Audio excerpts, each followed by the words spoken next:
Tonton video ini sampai selesai agar Anda tidak gagal paham.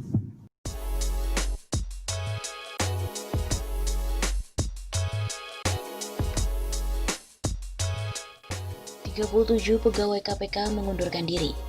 Orang baik tak cocok bekerja di lembaga ini.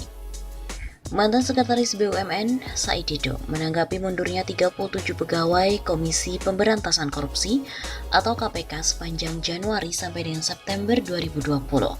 Said Didu menyebut mereka yang keluar adalah orang-orang baik. Terlebih katanya mereka tidak cocok bekerja di KPK. Orang-orang baik tidak akan cocok bekerja di lembaga yang sudah dikerdilkan perannya. Tulis akun Said Didu di Twitternya pada hari Jumat 25 September. Wakil Ketua KPK, Nawawi Pemulango, mengatakan kebanyakan dari pegawai yang pamit dari KPK karena ingin mencari tantangan baru di tempat lain dan alasan keluarga. Terhitung sejak Januari sampai awal September, yang dicatat adalah 29 pegawai tetap dan 8 orang pegawai tidak tetap. Pada umumnya alasan pengunduran diri, mencari tantangan kerja lain, ataupun alasan keluarga. Begitu kata Nawawi dilansir dari CNN Indonesia.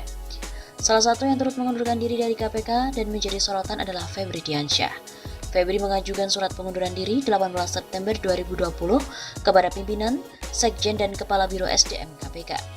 Selain itu, pasca mengundurkan diri dari KPK, Febri Diansyah ingin membangun kantor atau firma hukum yang khusus menangani kasus korupsi. Ada rencana, ada diskusi juga dengan beberapa orang teman untuk membangun sebuah kantor hukum publik yang concern pada advokasi anti korupsi, khususnya advokasi terhadap korban korupsi, kemudian perlindungan konsumen selain jasa hukum lainnya yang dilakukan dengan standar integritas. Ujar Febri di gedung KPK pada hari Kamis 24 September. Febri tak memungkiri jika hal ini masih harus pembahasan lebih jauh bersama dengan para rekan dan juga koleganya. Mantan juru bicara KPK itu hanya memastikan jika dirinya belum berafiliasi dengan perusahaan manapun pasca berhenti dari KPK. Tak hanya Febri Diansyah, ternyata sudah 37 pegawai KPK mundur di tahun ini. Febri Diansyah memang baru-baru ini mengatakan mengundurkan diri dari KPK. Selain Febri, rupanya juga sudah ada 37 pegawai KPK lainnya yang mundur dari lembaga anti rasuah ini dalam setahun. Wakil Ketua KPK Nawawi Pemulango merinci 37 pegawai yang mengundurkan diri dari KPK. Menurut catatan, sebanyak 29 pegawai tetap dan 8 pegawai tidak tetap mundur sejak awal tahun. Ada beberapa alasan yang dikemukakan para mantan pegawai KPK itu saat memutuskan untuk mengundurkan diri, mulai dari persoalan profesional hingga urusan personal. Pada umumnya, alasan pengunduran diri karena mencari tantangan kerja dan juga alasan keluarga. Sebelumnya diberitakan Febri Diansyah mengundurkan diri dari KPK. Dia meninggalkan jabatan sebagai Kabiro Humas KPK.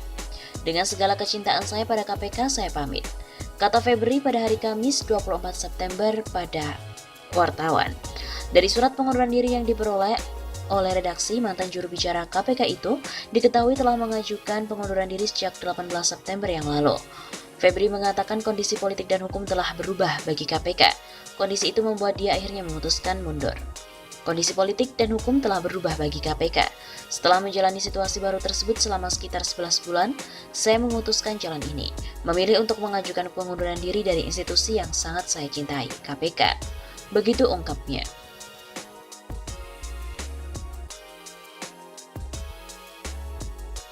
Diketahui bahwa Febri Diansyah pernah 2 kali pamit dan kali ini pun benar-benar mengundurkan diri dari KPK.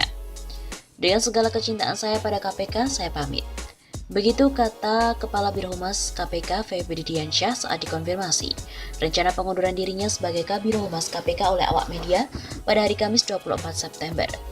Tak sekadar mundur dari jabatannya, di dalam surat pengunduran diri yang diajukan kepada Sekjen KPK Cahya Hardianto Harefa pada 18 September lalu, Febri juga mengatakan mundur sebagai pegawai Komisi Anti Rasuah itu.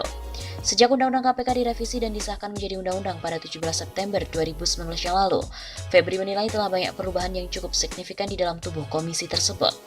Setelah menjalani situasi baru tersebut selama sekitar 11 bulan, saya memutuskan jalan ini, memilih untuk mengajukan pengunduran diri dari institusi yang sangat saya cintai. Masuk pertama kali pada Desember 2016, kala itu Febri bertugas untuk menggantikan Johan Budi Sabto Prabowo sebagai juru bicara KPK yang telah mengundurkan diri dari jabatannya sejak 2015. Namun jabatan itu hanya ia pegang selama 3 tahun, sebab pada Desember 2019 ia memilih pamit meninggalkan jabatannya sebagai juru bicara KPK. Per hari ini tugas saya sebagai juru bicara KPK sudah selesai, ucap Febri pada 26 Desember 2019. Keputusan pamitnya Febri diduga tidak terlepas dari pernyataan Wakil Ketua KPK Nurul Gufron yang mengatakan bahwa KPK tengah mencari sosok juru bicara baru untuk lembaga anti rasuah itu. Alasannya KPK saat itu tidak memiliki juru bicara khusus. Posisi juru bicara KPK selama ini dirangkap oleh Febri yang juga merupakan Kabiro Humas KPK. Memang di dalam Peraturan KPK Nomor 3 Tahun 2018 yang merupakan pembaharuan dari Peraturan KPK Nomor 1 2015 terdapat aturan yang memisahkan jabatan Kabiro Humas KPK dan juga juru bicara. Saya akan fokus dan lebih maksimal menjalankan tugas sebagai Kepala Biro Humas. Interaksi masih ada tapi dalam konteks yang berbeda. Begitu kata Febri.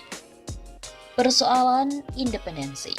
Di dalam surat pengunduran dirinya, Febri menyampaikan pentingnya upaya pemberantasan korupsi yang lebih serius. Hal itu pula yang kemudian mendorongnya untuk menjadi pegawai KPK. KPK menurut Febri seharusnya menjadi contoh sekaligus harapan bagi banyak pihak di dalam upaya pemberantasan korupsi. Karena itu independensi KPK adalah sebuah keniscayaan. Namun kondisi politik dan hukum telah berubah bagi KPK. Ia pun berharap agar seluruh pegawai KPK dapat terus loyal pada nilai dan berjuang bersama untuk mencapai cita-cita membersihkan Indonesia dari praktik korupsi. Dalam kesempatan yang sama, Febri juga turut menyampaikan terima kasih dan permohonan maaf kepada pimpinan KPK bila selama bekerja kerap terdapat perbedaan yang menyurut ketersinggungan.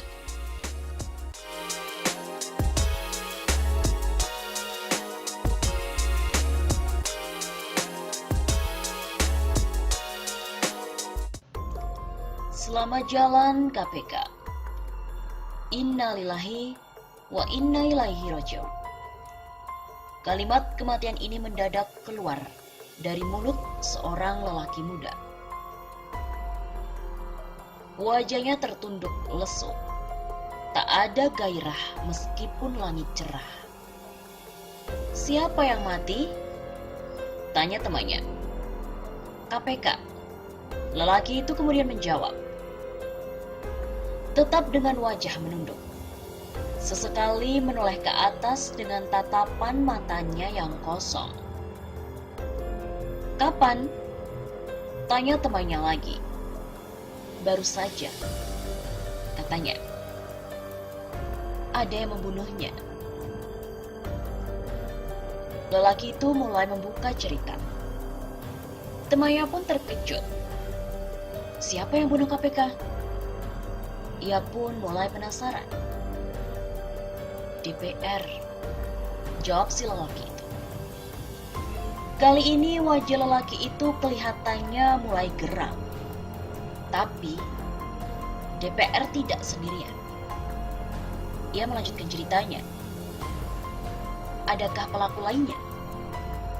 Si teman pun semakin penasaran.